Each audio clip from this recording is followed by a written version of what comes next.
कि चलो सोशलिस्ट धारा से निकली हुई पार्टियां सत्ता में जहां हैं तो समाजवाद का विचार तो फैलता ही रहेगा।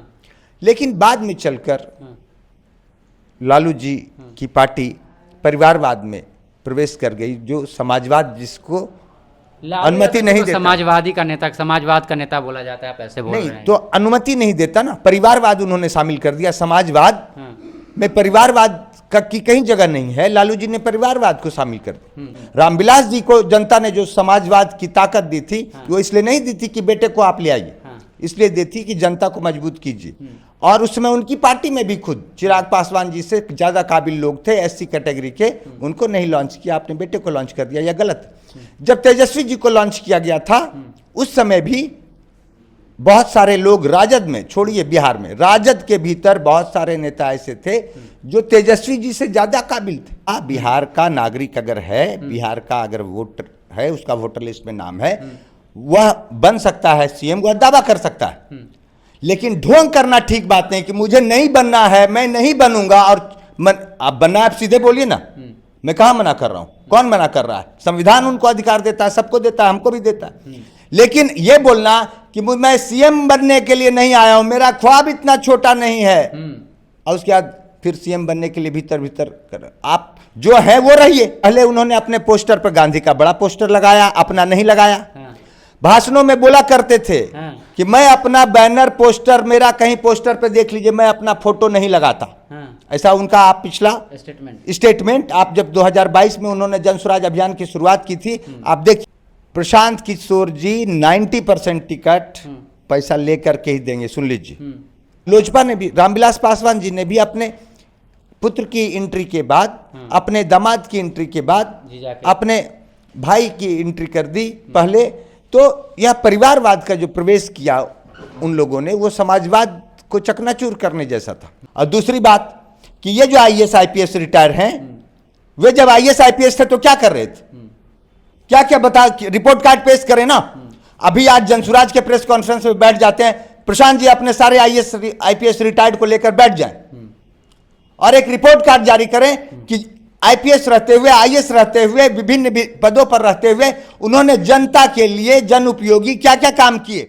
बिहार विधानसभा का चुनाव में कुछ ही महीनों बाकी रह गए हैं और सभी पार्टी जो है अपनी अपनी तैयारियों में जुट चुके हैं। अभी नए पार्टी का जो आगमन हुआ है, पार्टी तो पुरानी है लेकिन नए तरीके से जो है आगमन हुआ है। और अभी जो है अभी प्रदेश अध्यक्ष उस पार्टी के हमारे साथ हैं, सोशलिस्ट पार्टी इंडिया के जो है प्रदेश अध्यक्ष हमारे साथ हैं, धनंजय कुमार सिन्हा जी। सबसे पहले सर स्वागत है आपका। बहुत बहुत धन्यवाद। इस बार जो है आप भी मैदान में कूद गए हैं, नए तरीके से जो है आपका जो है एंट्री हुआ है राजनीति में। जी, नए तरीके से एंट्री, सही बात है। और कई नई बातें हैं, हम लोग आए हैं तो नए तरीके से एंट्री ही नहीं, कई नई बातें हैं। अच्छा। जो ट्रेडिशनली पार्टियां चल रही हैं उसके तुलना में एक वैकल्पिक राजनीति की शुरुआत बिहार में करने के उद्देश्य से, तरीका ईमानदारी का, तरीका सच्चाई का, तरीका जनता की शक्ति को बढ़ाने का, नेता की शक्ति को नहीं, जनता की शक्ति को बढ़ाने का, कई डिफरेंसेस जो ट्रेडिशनली चल रही पार्टियां हैं उससे अलग हम लोग लोकतंत्र को मजबूत करने के उद्देश्य से, देश के लोकतंत्र को, बिहार की आम जनता को मजबूत करने के उद्देश्य से हकीकत मायनों में आगे बढ़ रहे हैं। यह अंतर है। दूसरी पार्टियां भी बातें ऐसी ही बोलती है लेकिन काम उल्टा करती है। उसमें नेताओं को मजबूत करती है, पूंजीपतियों को मजबूत करती है, लेकिन हम लोग जनता को मजबूत करने के ख्याल से उतरे हैं। और जो जेपी की सोच रही, जो लोहिया की सोच रही, जो कर्पूरी ठाकुर की सोच रही, जो आचार्य नरेंद्र देव जी की सोच रही, वैसे सोच को लेकर हम लोग राजनीति में आए। कुछ ही महीनों में चुनाव है और आप जो है ऑटोमेटिकली एकदम तुरंत जो है एंट्री मारे हैं आपकी राजनीति में। क्या लगता है 243 सीट पर जो आपका तैयारी करना जो है सपना रह जाएगा या फिर पूरा कर पाइएगा इसको? सपना है जो हकीकत में बदलेगा। हाँ। और अभी आपको मैं बताऊं, करीब 7 दिन पहले हम लोगों ने एक आवेदन निकाला था कि जो भी लड़ना चाहते हैं चुनाव अलग अलग विधानसभा क्षेत्रों से, सोशलिस्ट पार्टी इंडिया से, वे आवेदन करें। परसों शाम तक का डाटा मुझे अपडेट है, अभी बाकी मैं पूछा नहीं हूँ। परसों शाम तक 2400 लोगों ने आवेदन किए हैं कि वे लड़ना चाहते हैं। अच्छा। और वो मात्र 6 दिन का परिणाम मैं बता रहा हूँ। तो 6 दिन में 2400 लोगों का आवेदन एक साधारण बात नहीं है। हम लोगों ने भी यह अपेक्षा नहीं की थी। अच्छा। लेकिन चूंकि बिहार समाजवाद का गढ़ रहा है, यहाँ जेपी के साथ साथ जेपी के बाद जॉर्ज फर्नांडिस, मधुलिमिये जैसे समाजवादी नेता रहे, लड़ते रहे यहाँ से चुनाव भी। तो सोशलिस्ट का गढ़ रहा है बिहार। जेपी आंदोलन की शुरुआत बिहार से हुई थी, जो देश भर में फैली। तो वह एक अच्छा रिस्पांस सोशलिस्ट पार्टी इंडिया के प्रति यहाँ के राजनीतिक रूप से जो सक्रिय लोग हैं उनका लगाव हमें महसूस हो रहा है, दिख रहा है। सोशलिस्ट पार्टी इंडिया बहुत पुरानी पार्टी है, फिर बीच में अचानक कहीं गायब हो गई, फिर अचानक जो है अब विधानसभा 2025 के विधानसभा में जो एंट्री मार रही है, कहाँ गायब हो गई थी 3 दिनों से पार्टी आपकी? देखिए, बिहार में जो पार्टी लंबे समय से शासन में है, सत्ता में है, जनता दल यूनाइटेड, और उसके पहले जो लंबे समय तक सत्ता में रही आरजेडी, जिसका पहले और नाम जनता दल और जनता दल यूनाइटेड भी हुआ किया है। लेकिन खास करके लालू जी और फिर नीतीश जी और रामविलास जी की भी भागीदारी बीच बीच में सत्ता में रही, कभी इनके साथ कभी उनके साथ। तो ये सारी सोशलिस्ट विचारधारा से निकली हुई पार्टियां हैं। अच्छा। ये उसी सोशलिस्ट पार्टी का ही आगे चलकर अंग प्रत्यंग है। अच्छा। तो हम लोग में निश्चिंता भी थी कि चलो सोशलिस्ट धारा से निकली हुई पार्टियां सत्ता में जहां हैं तो समाजवाद का विचार तो फैलता ही रहेगा। लेकिन बाद में चलकर लालू जी की पार्टी परिवारवाद में प्रवेश कर गई, जो समाजवाद जिसको अनुमति नहीं देता। समाजवादी का नेता, समाजवाद का नेता बोला जाता है, आप ऐसे बोल रहे हैं। नहीं, तो अनुमति नहीं देता ना, परिवारवाद उन्होंने शामिल कर दिया। समाजवाद में परिवारवाद की कहीं जगह नहीं है, लालू जी ने परिवारवाद को शामिल कर दिया। वहां समाजवाद का को एक बड़ा झटका लगा, समाजवादी विचारधारा को। और अब सुनने में लोजपा ने भी, रामविलास पासवान जी ने भी अपने पुत्र की एंट्री के बाद, अपने दामाद की एंट्री के बाद, अपने भाई की एंट्री कर दी पहले। तो यह परिवारवाद का जो प्रवेश किया उन लोगों ने, वो समाजवाद को चकनाचूर करने जैसा था। और अब एक नीतीश जी बच गए थे, अब उनके बारे में भी खबरें आ रही हैं कि उनके भी पुत्र को वो लॉन्च करना चाहते हैं, परिवारवाद का प्रवेश वहां भी हो जा रहा है। तो ऐसे कंडीशन में हम लोगों का आना, ओरिजिनल सोशलिस्ट का फिर से एक बार आना बहुत जरूरी था। जो हमारे सोशलिस्ट विचारधारा के लोग थे, जो सत्ता में भी रहे थे भी, हैं भी, तो वो सोशलिस्ट विचारधारा से अलग लाइन ले रहे हैं। बेटे को जो है राजनीति में लाना या फिर अपने परिवार को राजनीति में लाना, या जो सामाजिक रूप से सही नहीं है? बिल्कुल नहीं। बेटा को आप देखिए, योग्यता देखिए, योग्यता देखिए। जिस समय रामविलास जी ने चिराग पासवान जी को एमपी का चुनाव लड़ाया, क्या एससी कैटेगरी के बिहार के लोगों में ऐसे नेता नहीं थे जो चिराग पासवान जी से ज्यादा काबिल थे, जो उनको लॉन्च कर दिया? कम काबिल होने के बावजूद एमपी का टिकट देकर लॉन्च कर दिया और जिता कर ले आए रामविलास जी अपने ताकत पर। रामविलास जी को जनता ने जो समाजवाद की ताकत दी थी, वो इसलिए नहीं दी थी कि बेटे को आप ले आइए, इसलिए दी थी कि जनता को मजबूत कीजिए। और उसमें उनकी पार्टी में भी खुद चिराग पासवान जी से ज्यादा काबिल लोग थे एससी कैटेगरी के, उनको नहीं लॉन्च किया, अपने बेटे को लॉन्च कर दिया। यह गलत। जब तेजस्वी जी को लॉन्च किया गया था, उस समय भी बहुत सारे लोग राजद में, छोड़िए बिहार में, राजद के भीतर बहुत सारे नेता ऐसे थे जो तेजस्वी जी से ज्यादा काबिल थे, तो उनको लाना चाहिए था, नहीं लाया गया। जिसमें राबड़ी देवी जी को मुख्यमंत्री बना दिया गया, उसमें आरजेडी के भीतर राबड़ी जी से बहुत काबिल लोग थे। भाई साहब, समाजवाद ने, बिहार की जनता ने, देश की जनता ने लालू जी को अपना पतवार दिया, इसलिए नहीं कि अपने बीबी को, अपने बेटे को, जो कि योग्यता में बहुत कम थे, फिर भी उनको, यानी कह रहे हैं कि सामाजिक नाम पे लोग ढोंग कर रहे हैं। हाँ, ये भटक गए। ये भटक गए। लेकिन बाबा साहब का संविधान जो हाथ में लेकर घूम रहे हैं, संविधान की बात कर रहे हैं। देखिए, बात तो लोगों को भरमाने के लिए सब तरह की संविधान, तो वही संविधान, तो वही संविधान और समाजवाद की जो धारा है, उसमें कहीं भी आप गांधी का समाजवाद देख लीजिए, आप लोहिया का समाजवाद देख लीजिए, आप जेपी का समाजवाद देख लीजिए, किताबें भी उन लोगों ने लिखी है, उनके लेक्चर्स हैं कई भाषणों में, परिवारवाद कहीं है। आप गांधी जी ने अपने जीते जी उनके किसी बेटे का आप देखिए राजनीतिक एंट्री हुआ क्या? लोहिया का आप देखिए, कर्पूरी ठाकुर का आप देखिए, जेपी का आप देखिए। लेकिन क्या है, इन लोगों के हाथ में शक्ति गई, इन लोगों ने परिवार के लिए उसका इस्तेमाल। इन सब पार्टी को जो आप नहीं मानते, समाजवादी नहीं पार्टी नहीं मानते। मानते हैं आप, ठीक है, लेकिन नए पार्टी का जो है आगमन हुआ है, प्रशांत किशोर की पार्टी है जनसुराज। अब जो है लगातार जो है जनता के बीच जा रहे हैं और लगातार तमाम मुद्दों को जो है उठाने का काम कर रहे हैं और कह रहे हैं कि हम जो है एक तरफ गांधी जी का फोटो और एक तरफ जो है बाबा साहब का फोटो लगा करके लोगों में जो है लोगों को जो है जोड़ने का काम कर रहे हैं। जो लालू जी, रामविलास जी तो थोड़ा देर से मेरे भटके। नीतीश जी के बारे में अभी खबरें आ रही हैं, अभी देखना बाकी है क्या होता है चुनाव में। क्या वे अपने पुत्र को लॉन्च करते हैं कि नहीं। लेकिन ये प्रशांत जी तो गांधी और बाबा साहब को अभी शुरू से ही बेचने का काम कर रहे हैं। शुरू से बेचने का काम कर रहे हैं। शुरू से ही बेचने का काम कर रहे हैं। पहले उन्होंने अपने पोस्टर पर गांधी का बड़ा पोस्टर लगाया, अपना नहीं लगाया। भाषणों में बोला करते थे कि मैं अपना बैनर पोस्टर, मेरा कहीं पोस्टर पे देख लीजिए, मैं अपना फोटो नहीं लगाता। ऐसा उनका आप पिछला स्टेटमेंट आप जब 2022 में उन्होंने जनसुराज अभियान की शुरुआत की थी, आप देखिए कि वो बोला करते थे, उसमें उनके जनसुराज के पोस्टर पे गांधी हुआ करते थे, प्रशांत किशोर नहीं हुआ करते थे। और वो खुद बोलते थे चिल्ला चिल्ला कर, आप वीडियो देख लीजिए कि मैं अपने नाम का पोस्टर नहीं लगाता। अरे भाई, उसके बाद धीरे धीरे क्या हुआ, धीरे धीरे गांधी जी के साथ उनका भी फोटो आ गया। धीरे धीरे गांधी जी पीछे जाने लगे। अब गांधी जी छाया में है, प्रशांत जी आगे, गांधी जी गायब भी हो जाएंगे।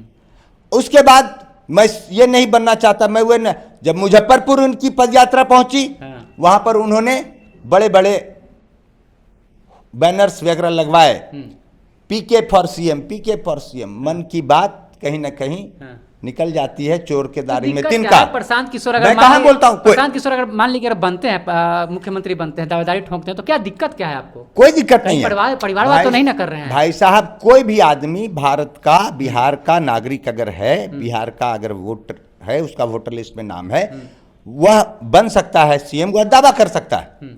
लेकिन ढोंग करना ठीक बात नहीं कि मुझे नहीं बनना है, मैं नहीं बनूंगा। और आप बनना, आप सीधे बोलिए ना, मैं कहां मना कर रहा हूं, कौन मना कर रहा है? संविधान उनको अधिकार देता है, सबको देता है, हमको भी देता है। लेकिन यह बोलना कि मैं सीएम बनने के लिए नहीं आया हूं, मेरा ख्वाब इतना छोटा नहीं है, और उसके बाद फिर सीएम बनने के लिए भीतर भीतर कर, आप जो है वो रहिए, आप दिखाइएगा कुछ पीछे से अपने आप को शरीफ, और रहिएगा बदमाश।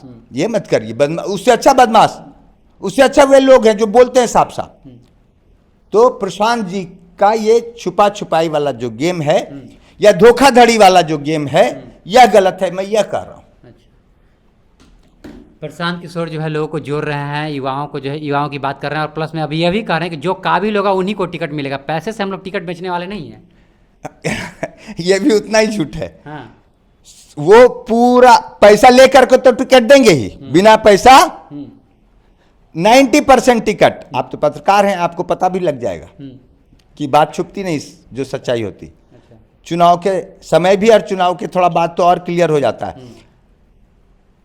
प्रशांत किशोर जी 90% टिकट पैसा लेकर के ही देंगे, सुन लीजिए, हम जानते हैं इस बात को। हमने भी आईएएस आईपीएस और बड़े रैंक वाले हैं, सब लोग को जो देर ताकि बिहार के सिस्टम को सुधार सके। सिस्टम को कहते हैं कि वो लोग जो सिस्टम को समझने में ज़्यादा जो है, सिस्टम में आएंगे तो ज़्यादा जो है सिस्टम को समझेंगे। पहले तो मौका दे रहे हैं। पहले तो जो आईएएस आईपीएस उनके पास सट गए हैं कि टिकट दे देंगे प्रशांत जी, उनमें से 90% को टिकट देंगे नहीं वो। और दूसरी बात कि ये जो आईएएस आईपीएस रिटायर हैं, वे जब आईएएस आईपीएस थे तो क्या कर रहे थे? क्या क्या बता, रिपोर्ट कार्ड पेश करें ना। अभी आज जनसुराज के प्रेस कॉन्फ्रेंस में बैठ जाते हैं, प्रशांत जी अपने सारे आईएएस आईपीएस रिटायर्ड को लेकर बैठ जाएं और एक रिपोर्ट कार्ड जारी करें कि आईपीएस रहते हुए, आईएएस रहते हुए, विभिन्न पदों पर रहते हुए उन्होंने जनता के लिए जन उपयोगी क्या क्या काम किए, अतिरिक्त काम जो कि दिखाता हो।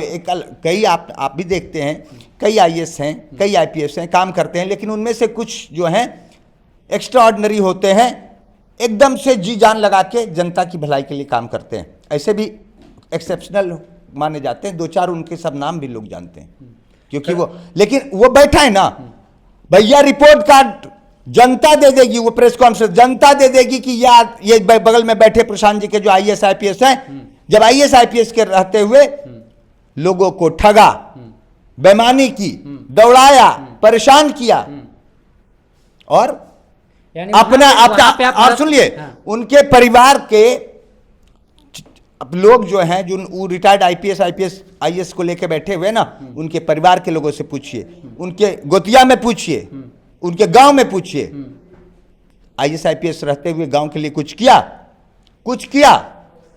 कुछ भी नहीं किया। और आ गए हैं अभी रिटायर्ड, उधर हो तो यहाँ मलाई खाने आ गए, वहां मलाई खाए, फिर यहाँ मलाई खाए। पहले तो उनकी उस IAS IPS की भूल है, उन सब रिटायर्ड की। पहले तो उनको टिकट नहीं मिलने वाला है और दौड़ते रहो। तो टिकट किनको मिलने वाला है? टिकट के लिए जो पैसा देगा, पूंजीपतियों को 100%। जो पैसा देगा वहां तो टिकट बिकेगा, तो जो पैसा देगा उसको मिलेगा, और जो नहीं देगा उसको नहीं मिलेगा। भले वो बोलते हैं कि चिंता मत करो, अरे वो बोले थे ना 1250 परिवार के लोग बार बार लड़ते हैं, 1250 परिवार के लोग, वही उन्हीं का बेटा, उन्हीं का मुजफ्फरपुर में MLC का जो चुनाव हुआ, किसको टिकट दिया? पूर्व MLC के बेटे को दिया, जो डॉक्टर थे, उसी परिवार। क्यों किया? झूठा आदमी नहीं है प्रशांत किशोर, तो और क्या है? बात बना, मैं कहता हूं आप दे देते टिकट, बात क्यों बना रहे थे? जनता को भरमा रहे थे कि 1250 परिवार के लोग ही यहाँ बार बार चुनाव लड़ते हैं। कार्ड बना रहे हैं सबको, कार्ड बना करके दे रहे हैं खर्च अति करने के लिए, ताकि कोई दिक्कत हो तो कार्ड से जो है पैसा जो नकली नोट की बात आपने सुनी है ना? नकली नोट भी बाजार में चलता है, गलती से पकड़ाता है, बैंक जाता है तो बैंक उस पर क्रॉस कर देता है।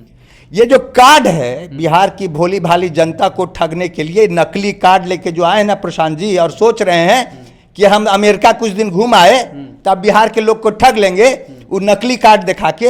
अरे भैया, उस नकली कार्ड में जो लिखा हुआ है और कि इतने पैसा का चीज मिल जाएगा, वो कार्ड दुनिया के, बिहार के किसी भी मशीन में जाके, किसी भी सरकारी कार्यालय में जाके, किसी भी प्राइवेट दुकान में जाके भंजा के दिखा दे। हमारी सरकारी आएगी तो सब चीज सरकार आएगी, तो इसी पे सब चीज मिलेगा। अरे बेवकूफ है, बेवकूफ बना रहा है, बेवकूफ बना रहा है।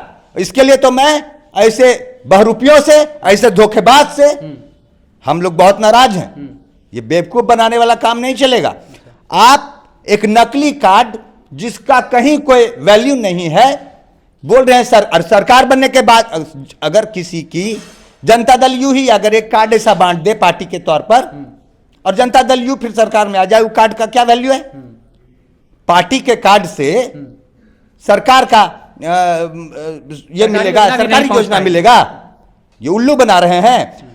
बिहार की जनता को ठगने का जो ये सिलसिला शुरू किए हैं ना, कार्ड नकली बना करके, इसलिए सोशलिस्ट पार्टी इंडिया ने कल घोषणा की है कि जो करगहर से लड़ना चाहते हैं ना चुनाव, जो घोषणा उन्होंने परसों किया, करगहर से मैं खुद या हमारी स्टेट कमेटी के कोई ना कोई मेंबर जाएंगे चुनाव लड़ने। हम लोगों ने कल घोषणा किया है और जमानत जब्त, सुनिए, जमानत जब्त करवा देंगे प्रशांत किशोर जी का करगहर में। आप टक्कर दीजिए प्रशांत किशोर को। अरे भाई, झूठा आदमी और ठग को टक्कर देने में क्या है? बस भेद खोल देना है। कितने को PM CM बना दिया और आप टक्कर दीजिएगा? अरे मैं कह रहा हूं कितनों को बना दिया, ये प्रशांत जी बोलते हैं। अब आप ये बोलिए, कितनों को बना दिया? उसमें से एक आदमी तो बोलता, 2 आदमी तो बोलता कि हाँ मुझे बना दिया। ये एक आदमी नहीं बोल रहा है बना दिया, ये अपने बोल रहे हैं कि हम बना दिया उसको, हम बना दिया उसको। तो एक जिसको बना दिया उसमें से कोई बोलता ना कि हाँ हमको ये बना दिया, कोई बोला? एक तरफा घोषणा कि चूंकि दूसरे लोग इनके मुंह नहीं लगना चाहते, चुपचाप हैं। और बोलती भी है पार्टियां। अरे जो पहले से चीफ मिनिस्टर है ममता बनर्जी, उसको ये बना दिए चीफ मिनिस्टर। जो पहले से नीतीश कुमार चीफ मिनिस्टर रहे, उसको बना दिया चीफ मिनिस्टर। क्या बात करते हैं? आखिरी सवाल हम आपसे करना चाहते हैं कि आप जो जनता के बीच किन किन मुद्दों को लेकर के जा रहे हैं, छोटे से संक्षिप्त में बताएं। देखिए, शिक्षा को लेकर समान शिक्षा प्रणाली हम लोग का सबसे महत्वपूर्ण, समान शिक्षा प्रणाली तो बहुत बड़ी बात। ये मुचकुंद दुबे आयोग ने जो सिफारिश किया था कि गरीब हो या अमीर, सभी को एक समान शिक्षा, गुणवत्तापूर्ण शिक्षा, निःशुल्क शिक्षा उपलब्ध कराना सरकार की जिम्मेदारी है। और बिहार सरकार को उन्होंने अपनी सिफारिशों से अवगत कराया था। नीतीश जी के ही नेतृत्व काल में, नीतीश जी के ही कहने पर इस आयोग का गठन हुआ था। लेकिन जब ये सिफारिशें की गई तो उसके आगे की प्रक्रिया जो होनी चाहिए थी विधानसभा में उसको रखा जाना चाहिए था और उस पर आगे काम किया जाना चाहिए था, जिससे कि ये जो गैप 5000 वर्षों में एक जो दूरियां बढ़ी, सामाजिक दूरियां, आर्थिक दूरियां, शैक्षणिक दूरियां जो बढ़ी, गैप जो समाज में क्रिएट हुआ, उसको पूरा करने के लिए यह एक बड़ा सकारात्मक कदम हो सकता था कि आज जो बच्चे हैं चाहे जिस भी बैकग्राउंड के हैं, कम से कम आज समान रूप से वो एक जैसी अच्छी शिक्षा पाते तो वो तो अप्रोक्सीमेटली इक्वल हो पाते, शिक्षा के सिस्टम में भी काफी सुधार आता हाँ, हो पाते। इससे एक लंबा समय जो लग रहा है इस गैप को फुलफिल करने में, विषमता की खाई को फुलफिल करने में, वो थोड़ा सा कम समय लगता अगर ये समान शिक्षा प्रणाली लागू हो जाती तो। ये जब तक समान शिक्षा प्रणाली लागू नहीं हो रही है, आज भी अमीर के बच्चे अच्छे स्कूल और गुणवत्तापूर्ण स्कूल में पढ़ रहे हैं और गरीब के बच्चे जो ज़्यादातर संख्या में हैं वे आज भी अच्छी गुणवत्तापूर्ण शिक्षा नहीं पा रहे हैं पैसे के अभाव में। तो वो गैप जो खाई 5000 साल में क्रिएट हुई है फुलफिल नहीं हो पाई, उसको फुलफिल करने में और बहुत ज़्यादा वक्त लग जाएगा। तो सबसे पहले समान शिक्षा प्रणाली को बिहार में और देश भर में लागू करना जरूरी है और हम लोग इसकी मांग सरकार से कर रहे हैं, खुद अपने घोषणा पत्र में रखे। और अगर हमें कभी सरकार में शामिल होने का मौका मिला, हम सरकार बना देंगे ऐसा नहीं बोलते, लेकिन शामिल होने का मौका मिला तो हमारी पहली शर्त यही होगी कि समान शिक्षा प्रणाली को लागू करो, गरीब अमीर सब एक समान स्कूल में पढ़े, कॉलेज में पढ़े। सबसे पहले यही आपका हाँ, सबसे पहले। चलिए तो हमारे साथ धनंजय कुमार सिन्हा थे, अपनी पार्टी को लेकर मैदान में कूद चुके हैं और इस बार जो है दावा कर रहे हैं कि हम इस बार जो है 243 सीट पर जो है विधानसभा की सीट पर जो है चुनाव लड़ने वाले हैं। और देखना यह होगा कि क्या कुछ जो है इनके पार्टी से कितने लोग निकल के आते हैं, आपकी क्या प्रतिक्रिया इन सब मसलों को लेकर, इन सब बातचीत को लेकर के। और एक चीज़ इन्होंने कहा कि शिक्षा प्रणाली जो है एक जो है जितने भी जो लोग हैं एकल शिक्षा प्रणाली जो है करने का जो है बातचीत इन्होंने कहा, उस पर आपकी क्या प्रतिक्रिया, उसकी प्रतिक्रिया कमेंट बॉक्स में लिखिएगा। हमारे देखते रहिए यूट्यूब चैनल, फेसबुक चैनल। बहुत बहुत धन्यवाद।